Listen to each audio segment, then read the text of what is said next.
What's our objective today, Bev?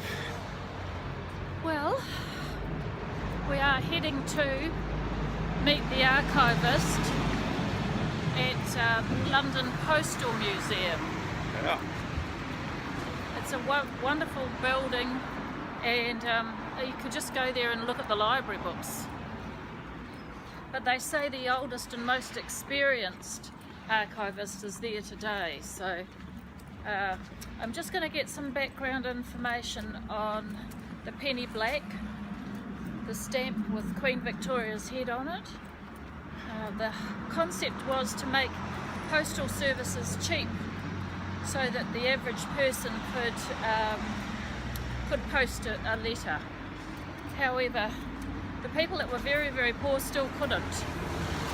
Cool, but this Royal Mail. Royal Mail. Of course it's called Royal Mail. And there's a building way over the other side there. But between us and them, which we can't get into because of these spikes, is where Coldbath Jail was. Okay, this is Calthorpe Street. And it would have just been a big wall, because the jail was an extensive place and a place of great cruelty. They had a treadmill where people did time, hard labour, like a mouse on a treadmill. You know, they did like 2 hours and then had half an hour to recover, or 15 minutes to recover, and then another 2 hours. They weren't generating power because there's no such thing. They weren't even generating a mill to grind flour, just being treated absolutely cruelly. If you want to demoralise somebody that they're standing on a treadmill and they're not doing anything productive whatsoever, and then they all were in solitary confinement as well. Come on, Bev, I got you. Haha! I'm fresh out of the archives from the Royal Mail Museum, and they've just given me so much information. I said inflammation. Can we start again? Yep. Okay. Okay. Right. Where's my microphone going? It's there. Okay. It's there. Okay. Right, it's going. I've been very fortunate to have the help of an archivist in the Royal Mail Museum, and he's just given me so much information. And there was a woman there that helped, and another archivist that came in for lunch break. All of that just taught me so much about the Royal Mail coaches that were operational for little more than 60 years. Now I'm quoting from a book written by Frederick Wilkinson, who used these same archivists and became their friend. So I've also found out about the penny black, which will go in amongst the story when Adelaide and her father received the first penny black stamps that were issued, and talk about it, and are excited about using Queen Victoria's face and a picture of her on the stamps from when she was much younger. So this is Mount Pleasant, and Mount Pleasant was the site of the Coldbath Jail. It's now the site of the British Royal Mail. It's very hard to find out anything about it. I'm sure the London Museum will tell us. When one of my ancestors lived here, he lived on Mount Pleasant Road, so he lived on what is now Farringdon Road, or perhaps he lived over the other side.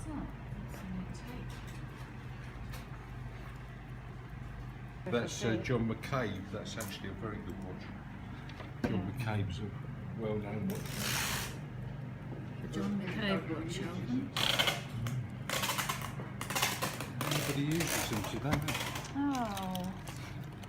So where's the watch now then? They don't know. I don't know.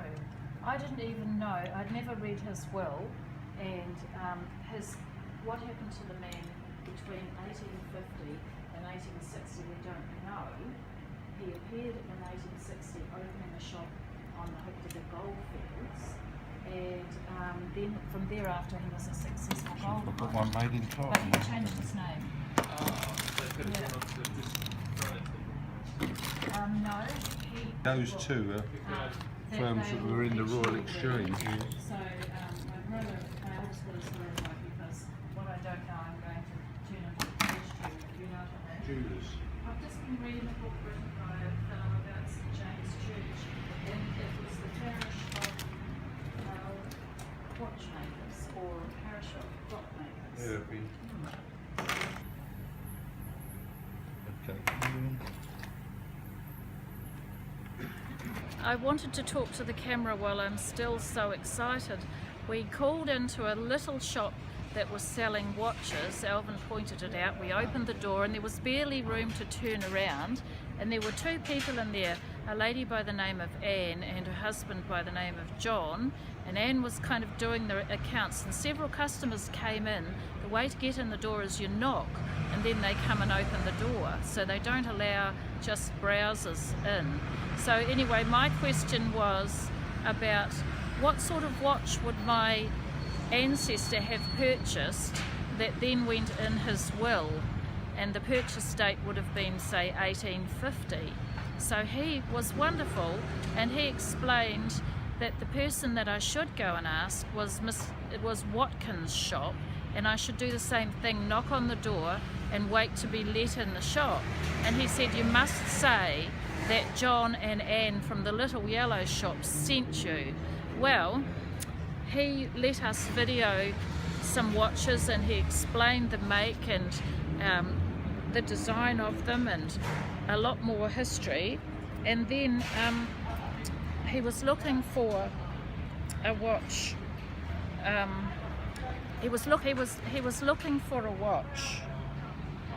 I might be interfering with the sound. Where's my thing? Oh yeah, right. So the lovely man in the Watkins shop and his apprentice, a very young man, was so helpful to us, and the man was looking for watches that he could show me that were made in Clerkenwell, but the only ones he could find were made nearby at Ludgate Hill. And then so I said, look, don't worry about it. He said, you know, if I'd found one I would have given it to you. So then you noticed some photographs on the wall of the historic site where all of Clerkenwell Road, was it Clerkenwell Road, was watchmakers, and we took a photograph of that, and then Alvin's just updated it, and then he called me back and he's given me The workings. a watch that was made in that time period, and it was made in Ludgate Hill. He said it was probably made in Clerkenwell, but because it was sold in Ludgate Hill, they wrote Ludgate Hill on it. So how generous and sweet this was. And I explained that the reason that I wanted some details is because this area is so famous for watchmaking that it would be sad not to include some more information about it. And he agreed. Both of them agreed, actually.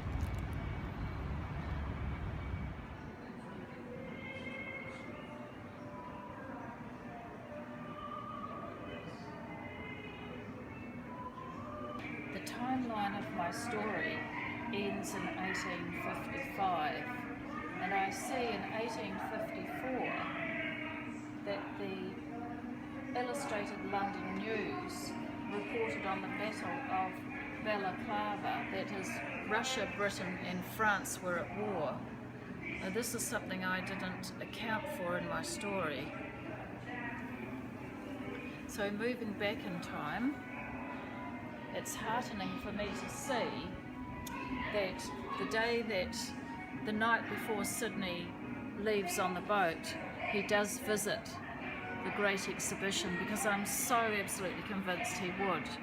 And regarding the Chartist March in 1841, where working class men gathered on Kennington Common hoping to gain the vote, and it didn't end up a violent protest because the people in England were so unwilling to be like France and have their heads chopped off and have too much violence. So the way that I've covered it in my story is that Aunt Mary Ann is a kind of secret Chartist. And then of course I have the story which I've just researched for, is the introduction of the penny black stamp. So for 1 penny you can post anywhere in England.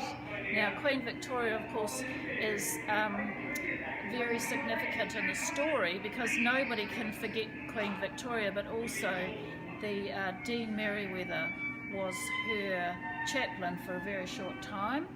And then in 1837 the first railway opened, the London to Birmingham Railway, but it never made it to Hereford. So when Sydney was a little boy, the postal transport was of the old-fashioned coach variety, and it took a very long time for Hereford to have their post going by train.